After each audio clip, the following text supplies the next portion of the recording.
CR 4230, State of Texas versus Darien De La Rosa. Can I have parties announced for the record for the state? Hank Wilkins for the state, Your Honor. We're here for Darien De La Rosa. All right, you entered a plea on July 5th to the offense of robbery. According to the plea bargaining agreement, state is recommending deferred adjudication. They're taking two cases into consideration, and you had a referral to felony drug court. And the court wanted a referral to the felony drug court and wanted a TAP evaluation done for this case. Have both parties had a chance to review the TAP evaluation? Yes, Your Honor. Yes, Your Honor. All right. Any objections to the TAP evaluation? No, Your Honor. Right. Well, it states here, probation felony drug court will accept her, correct? That is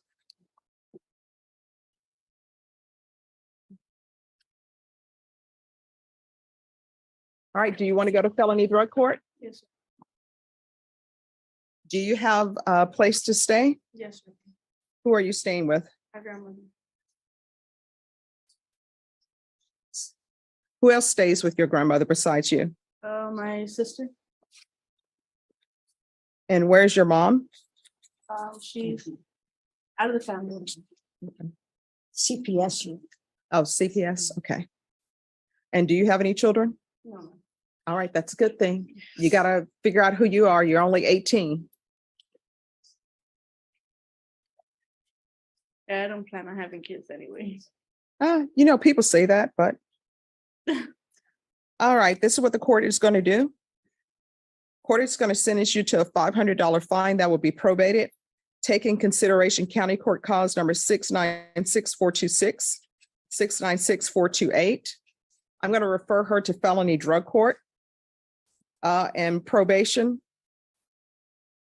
until she's accepted in felony drug court, because we got to keep an eye on her. Buckle up, guys.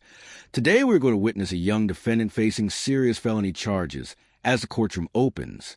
Darien De La Rosa enters a plea for robbery, and the court discusses deferred adjudication along with referral to felony drug court. Both parties confirm the CHAP evaluation, while basic living arrangements and probation acceptance are established, setting the stage for a challenging journey ahead. Keep an eye on her. If you all can do the field visits once every 2 weeks.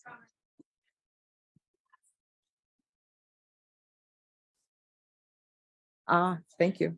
All right, so you're going to remain in custody until you're transferred to felony drug court. Since we're doing this today, they'll probably have you transferred to them this week. Okay. My client's been in custody since February 22nd. Okay. I understand, but it's for your own good. And you're dressed in red. I know sometimes people are in red because gang members, sometimes they're in red because of their age. Why are you in red? Because I want that in my car. See, we have rule problems here. So I know that you've been in custody since February, according to your attorney. I know this seems like a long time. You want things done now, but wanting things now is what got you in this situation in the first place. You understand? Yes.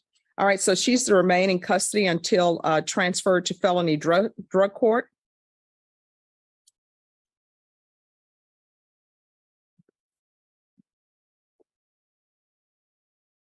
$150 hours of community service restitution. How far did you go in school?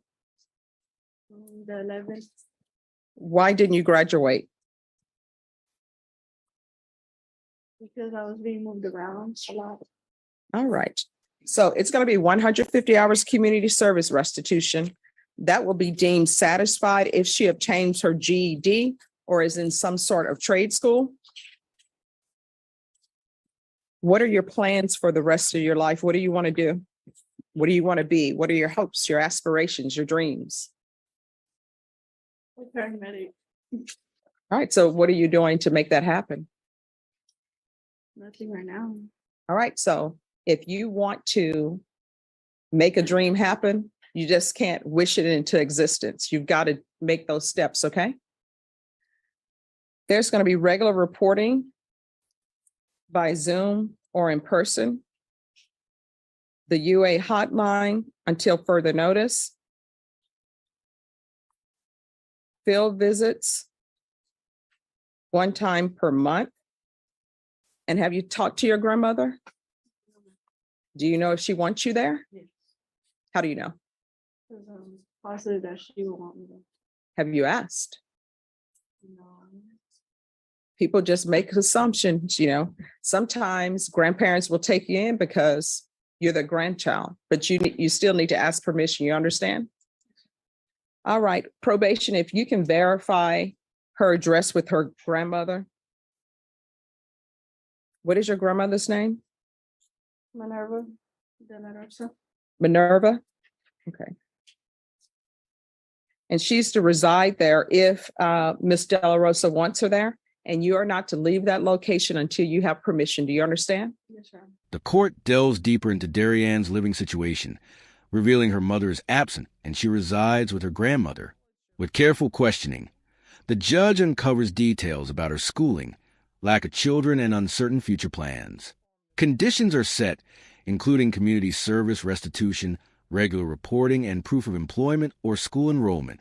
The tension rises as a defendant is made aware of the responsibilities ahead. Yes, sir.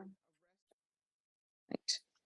Proof of employment or full-time enrollment in school within 45 days of release. There should be no employment as a home health care provider or with minors. Probation, is there anything else she needs? Is there anything else you need from the court to be successful? All right, I'm showing you what's entitled Trial Court Certification of Defendant's Rights to Appeal. Did you review that with your attorney? Did you understand it? And did you sign it? Yes, sir. All right, because this is a plea bargain agreement, because I followed your plea bargain agreement, and because you waive your right to appeal, you do not have the court's permission to appeal. Do you understand? Yes, sir. All right. And Caroline, for some reason, here are the steps. Just one moment. Let me make sure. All right, that will be all. Good luck to you. Do better, okay? Thank All right, you informed the court that you're going to be living with your mother. Now I'm being told the answer to that is no. Why is that? And I don't have this on the record. So, because your attorney's not here, so where are you going to be staying? I'm sorry? All right, so did you not call your mom and ask her for permission? Your grandmother, did you not call her and ask for permission? All right, so here's the thing. In this court, honesty is always the best policy. Do you understand? Yes. All right, so you're on probation. If you're not going to be honest, probation is not going to go well for you. And then what will end up happening, because this is a deferred case, and you're looking at 20 years in prison. Do you understand? Yes, sir. So here on out, I don't know what has happened in your life, up until now. Your attorney told me a little bit, but in this courtroom, you have to be honest. Do you understand? Yes, sir. And, why are you giving me the side eye? Stand up straight, stop tilting your head. This is very serious. I don't know what's been happening in your life. I don't know what happened with the discipline. Obviously, there are some issues because I understand that your mother is not in the picture. So what I'm telling you is you're 18. You're considered an adult. That's why you're in felony court. When somebody is placing you on probation, you need to be honest with them, because guess what? If I were to let this stand that you were to live with your mom, because you told me you were living with your mom, when probation would have gone out for a field visit, your mother would have told them she's not here and she's never been here. And guess what? They would have issued before me a motion to revoke. It would have been in proper order. I would have signed it. A warrant would have been issued for your arrest, and you would have been arrested wherever you were. There are consequences for actions. So now that you're on deferred adjudication out of this court, you must realize everything you do has a consequence. If you don't do your conditions, consequence. And your consequence is potentially going to prison for 20 years. Do you understand? The judge delivers a stark warning about the consequences of dishonesty, emphasizing that probation violations could lead to a 20-year prison sentence. Darrianne is urged to be truthful about her living arrangements and decisions, with the court stressing the importance of accountability. Every action is framed as a life or death choice in her legal future, heightening the suspense and the gravity of her situation. All right, probation. You can put her down for Haven for Hope. But felony drug court will probably help her with housing.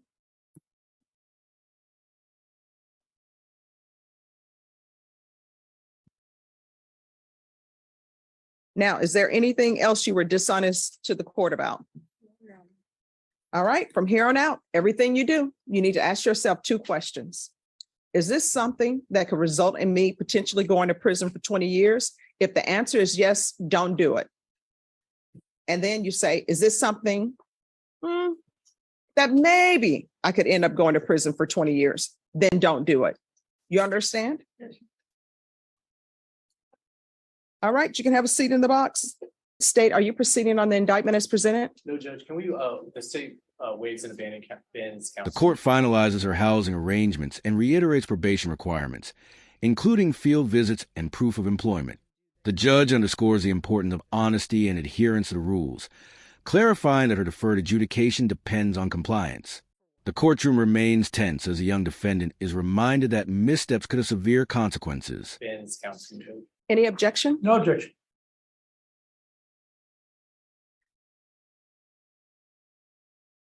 All right, Mr. Henderson, I'm showing you what's entitled court admonishments. Did you review that with your attorney? Did you understand it? Yes, Did you sign it in all the appropriate places? Yes, ma'am. Did you understand you're being charged with theft of a, motorcycle, but vehicle, 2,500 to 30,000 as a state jail felony?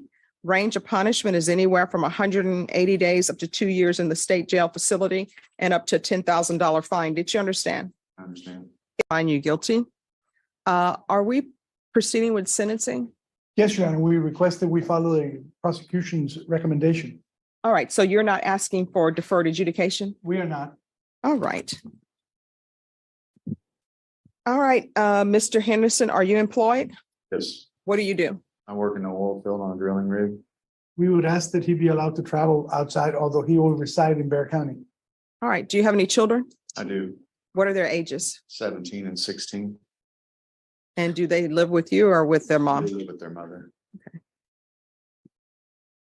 I get custody of them when they're not in school, Okay. however you want to put that.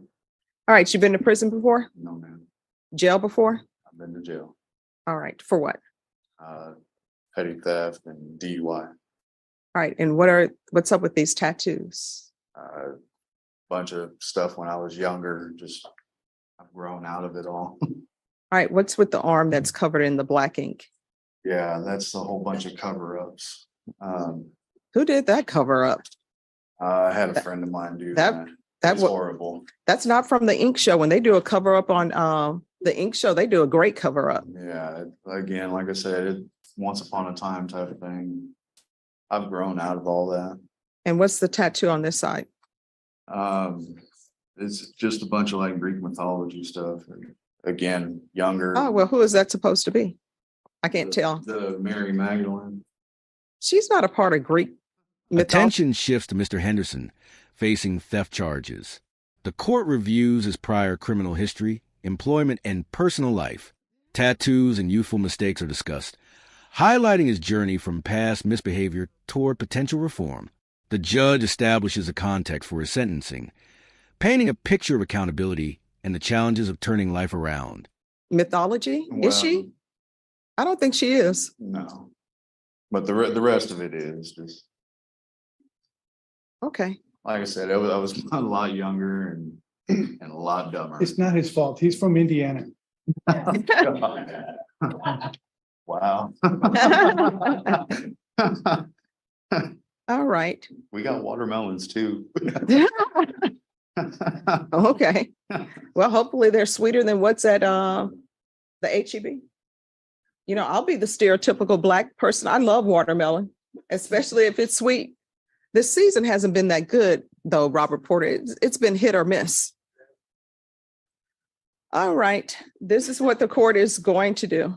The court will find you guilty. The court will sentence you to 2 years in the state jail facility, suspended and probated for 4 years, 200 hours of community service restitution, probation.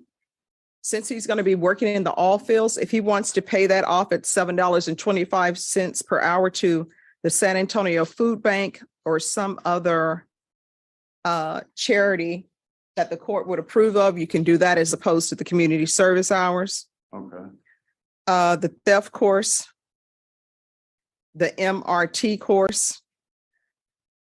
There's to be regular reporting by Zoom or in person, regular UAs, or you can do the patch. And usually a patch doesn't work in all fields, but probation can go over that with you. There's to be no contact and restitution, if any, to Brennan Perkins. And we'll do field visits 1 time per month, probation, and you can just check to see how things are at the home and make that one visit a random visit. And if you think he needs more, then you all can do it as needed.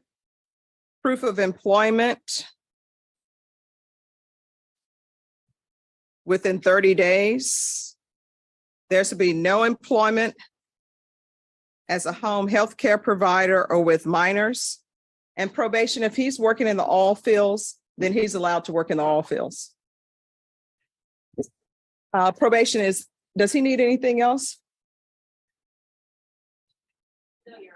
Do you need anything else from the court to be successful? no, Showing you what's entitled Trial Court Certification of Defendant's Rights to Appeal. Did you review that with your attorney? Did you understand it? And did you sign it? yes, ma'am. Because this is a plea bargain agreement, because I followed your plea bargain agreement, and because you waive your right to appeal, you do not have the court's permission to appeal.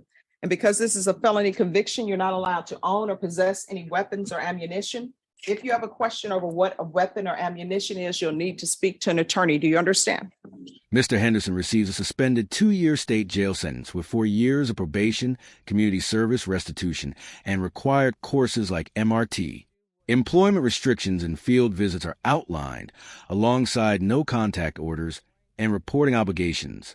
The court emphasizes that compliance is essential, making it clear that his freedom hinges on following strict probation conditions. All right, we can go off the record. The MRT course is supposed to teach you how to do what's right. That's moral recognition therapy. Yes, Yeah, but you I've heard of it. you should know the difference between right and wrong. How old are you? I'm 39. It's time to stop the foolishness. Otherwise, you're going to find yourself in somebody's prison, be it Indiana or Texas or wherever. People don't like their property stolen.